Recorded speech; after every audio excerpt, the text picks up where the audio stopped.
They say that when the US sneezes, the Caribbean catches a cold. Well, what happens when China sneezes?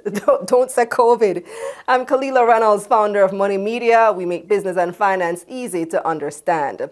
So credit ratings agency Fitch just downgraded China's economic outlook from stable to negative. This is just months after another ratings agency, Moody's, did the same thing. That's two of the top three global ratings agencies downgrading the outlook for the world's second largest economy to negative. So what does this mean? Now, first of all, let's not confuse economic outlook with credit rating. Fitch's credit rating for China is still A+, which is among their highest ratings. Yes, you can have a rating higher than A+. Fitch's highest rating is AAA+. FYI, the United States is rated AA+ with a stable outlook. Here's what that means.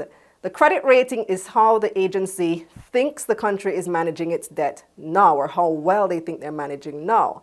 And the outlook is how they think the country will manage its debt in the future.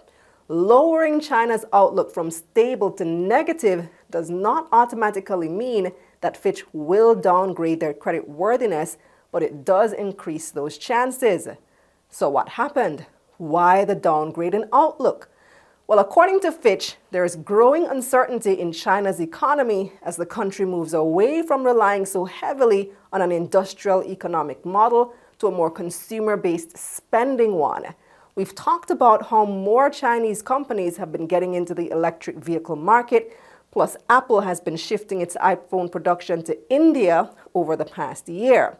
The Chinese government is looking for more sustainable growth avenues. But according to Fitch and Moody's, this creates a lot of uncertainty. In Fitch's report, they predicted that the general government financial deficit will rise to just over 7% of GDP this year, meaning China will be spending 7% more than what the country earns by the end of the year. How can that be? Because China is the factory of the world, the money should be rolling in. Well, in addition to this economic transition, you also have to remember that China was ground zero for COVID-19. They had some of the strictest pandemic restrictions that also lasted much longer than most countries. China only reopened its borders in January 2023. Think about that. And that slowed down economic growth massively. Plus, Moody's noted in December that China's weaker demographic, quote unquote, poses an issue. Remember that from 1975 to 2015, China had a one-child policy. This was meant to control the country's population. Human rights controversies aside, the policy worked and reportedly prevented around 400 million births. China even fell from being the most populated country on Earth. India surpassed them last year. The only problem is that China now has an aging population and a low birth rate, which brings problems for the country's productivity rate. Moody's said it expects a 3.5% drop in economic growth by 2030 from this issue alone. So what does that mean for us in this part of the world? Well, with a nickname like Factory of the World, China's economic issues could mean a lot of things for us. China plays a huge role in the global supply chain. Businesses from every industry source their raw materials from China.